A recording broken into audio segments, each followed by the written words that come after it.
Hey everybody, Thomas here. I know it's been a while since I've done a long video, but we're going to go ahead and show you what we have just built here on the farm. So last week was my kids' fall break, and I took the entire week off, and essentially in 1 week, just working kind of afternoons and with the help of my dad and my son, ta-da, we have built our new sawmill building. The new sawmill building is complete. We're going to walk you around it and kind of talk about some of the things we did on this thing and the sizes therein. Okay, so this is my 5th sawmill building that we've built. We built one in Mississippi up against a 40-foot conex box. Then we built our new one in Mississippi that was kind of similar design to this and everything out in the front yard. Then we built one up in Wisconsin, again similar to this with a lean-to off the backside. And then we also built my dad's here in Tennessee where he has his 2220 mill. And then this sawmill building right here. So what have I learned across 5 sawmill buildings? You can never have enough space is what I've learned. And you want to also make sure that your sawmill stays dry.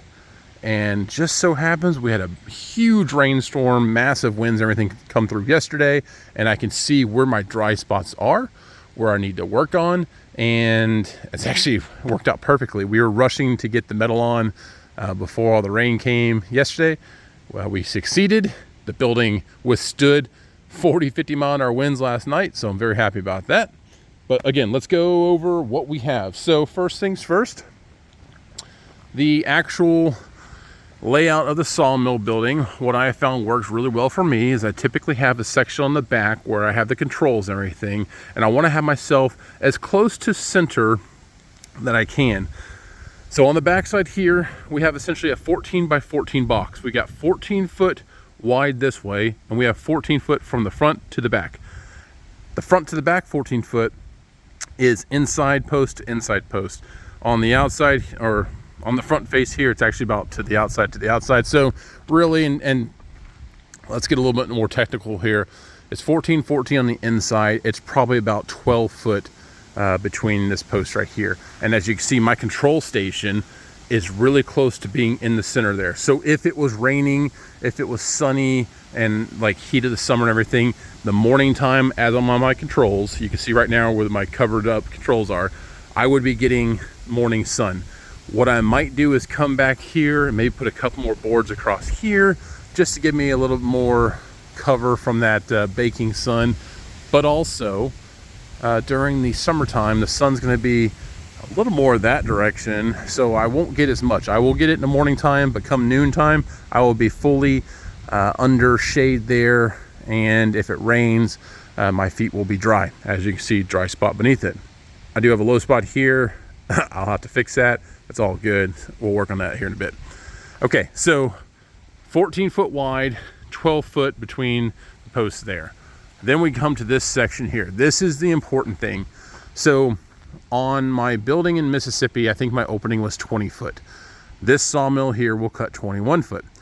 And yes, you can get a greater than 20 foot log or 21 foot log into a 20 foot opening, but you just kind of have to angle it in there and stuff like that. I didn't want to deal with that because when you're usually working a log of that size, it's quite heavy and you're doing some weird angles with the tractor. Then you'll put the log onto the sawmill at some cattywampus location. Then you'll have to, get a cant hook or get the tractor and push on it. Long story short, I want to be able to straight on load onto my sawmill.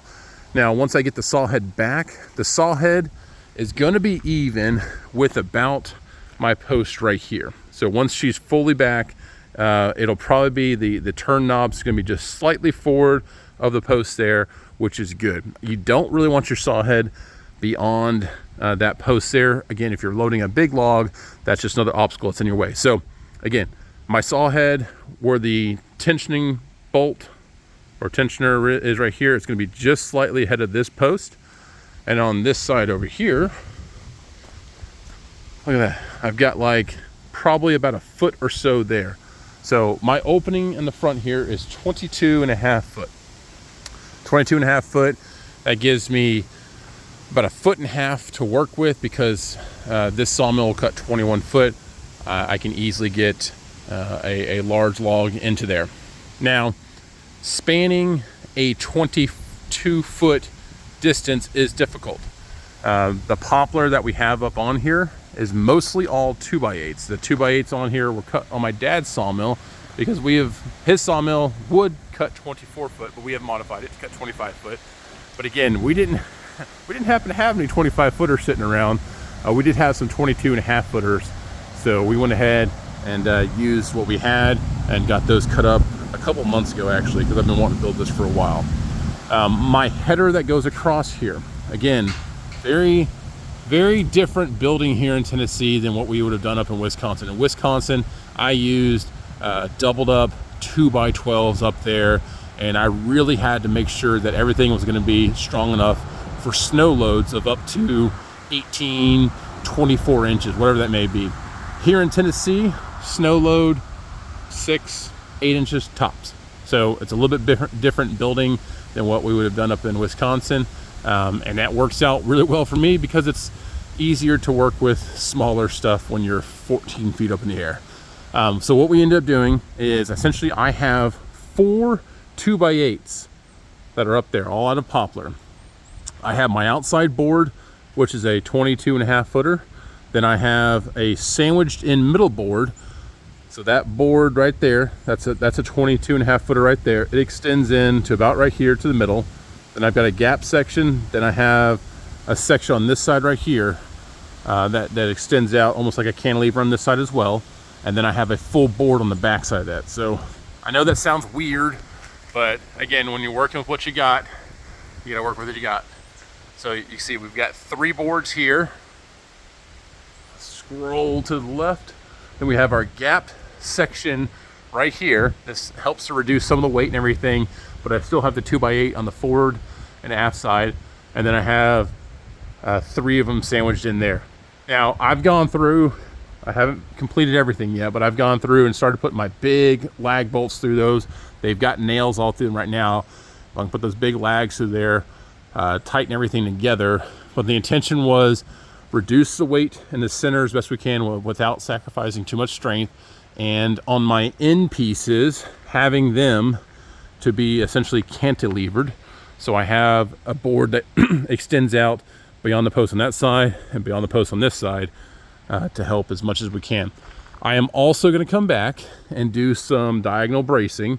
I'm going to find a certain distance, probably like 8 feet over diagonal brace and 8 feet over diagonal brace.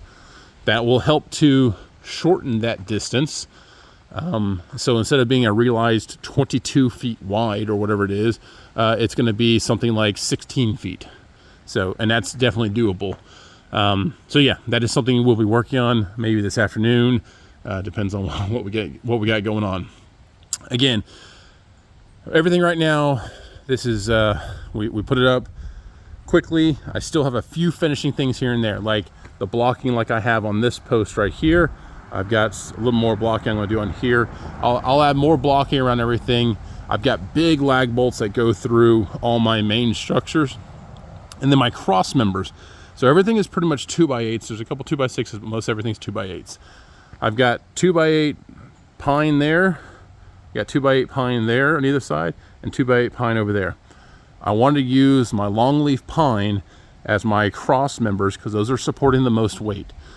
By having that pine up there, it's a little bit stronger than the poplar and everything, and it's got more mass to it, a little more structural rigidity to it. Really, like, I was thinking about doing oak. However, I think the oak would have been, I don't think it would have been really needed, but the longleaf pine really works well. Then when you actually get back into all of our cross members that go across, I went from inside beam here, inside beam there. Those are all 2x8s with a 2x8 cap on top as well. So everything you see on the inside here is essentially a T-shaped. It's like a T-type beam. Let's see if we can get in here and get a little bit closer. You can see. So everything is teed off. There we go. You can see over here.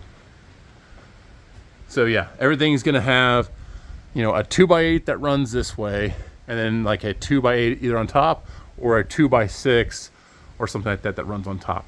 Again, strength is the game, And the only places that we use some 2x6s were right here in the middle. I had a couple right here, again, trying to reduce a little bit of the weight here. It's not gonna do much, and you can tell right there. So that 2x8 goes all the way down, that one goes up, so that's a 2x6. So there's only 6 boards right here that are 2x6s, everything else is 2x8. But yeah, okay, so sawmill, let's show you the placement of the sawmill. The sawmill, there's plenty of room. Now, if you've got the Timber King 2020 with a diesel, you'll know that the top of your exhaust is about 11 foot 3 inches or so at your max extent height. The only place that comes close to that are my cross members right here, these 2x8s.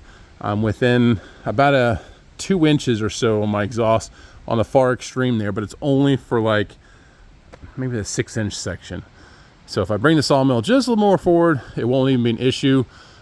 Eventually what I do want to do is I want to build a concrete pad underneath here. So I will have to do some excavation of some dirt and everything to make sure I maintain that clearance. But in actuality, if I'm going to cut something of that size where I have to have the saw head all the way up, I'm not going to be cutting it all the way that way. I'll move the saw head forward. So that's one little thing you have to be mindful of. When you do have the diesel engine on there, you do have a higher exhaust output than you would on the gas engine. The gas engine is a horizontal piece, whereas the diesel engine is a vertical piece.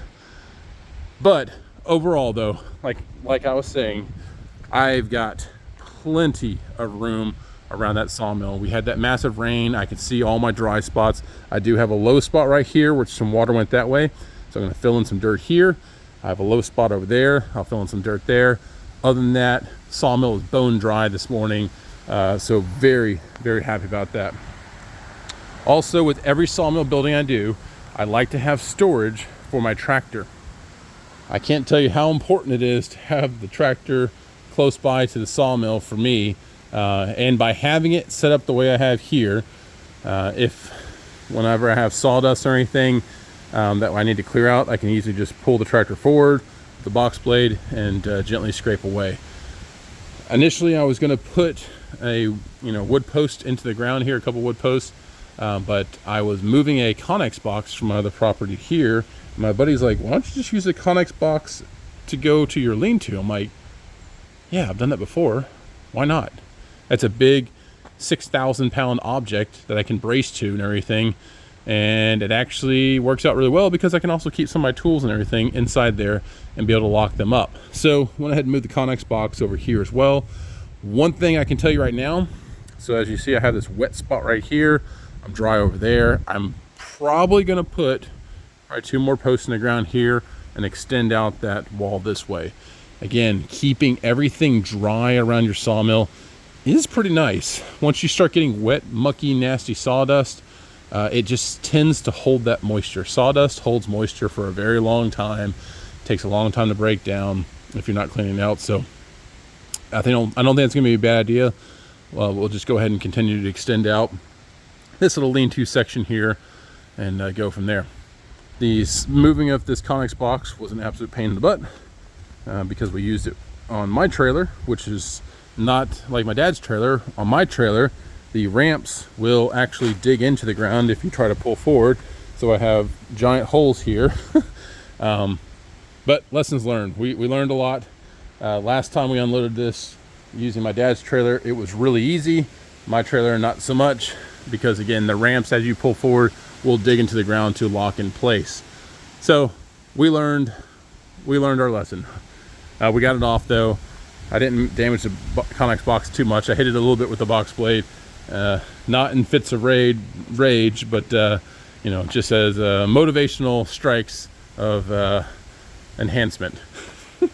Anyways, the lean-to here, I do not have my brackets made up yet, so I went ahead and just used some strapping from like ratchet straps or anything at either end.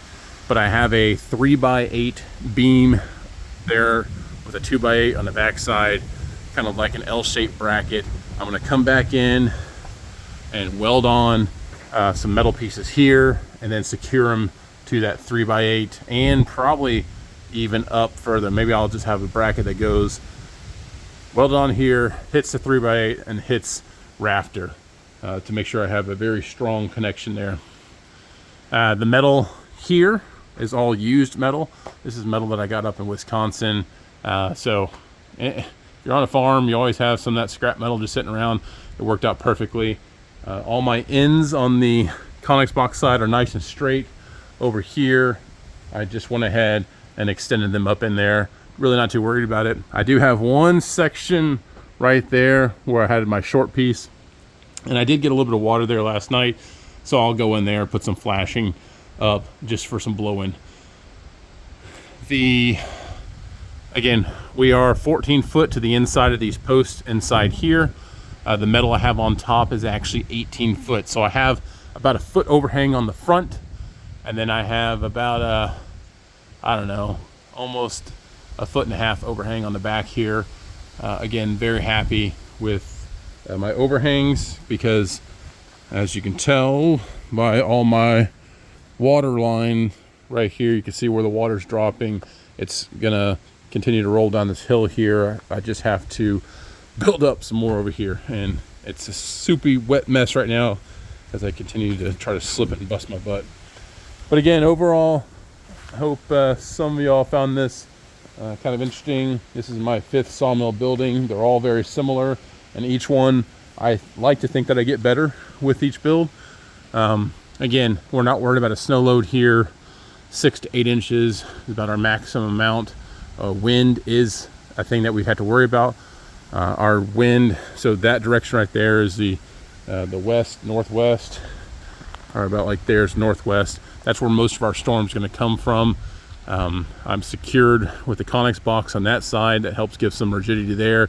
I'll extend out some more posts there, give some more rigidity.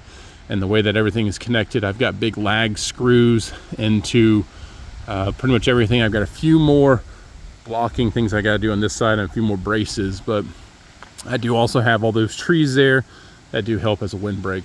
So overall, very happy with this build. Very happy to get the sawmill close to the house. So I've got great visibility from the sawmill building to the house and then to the road.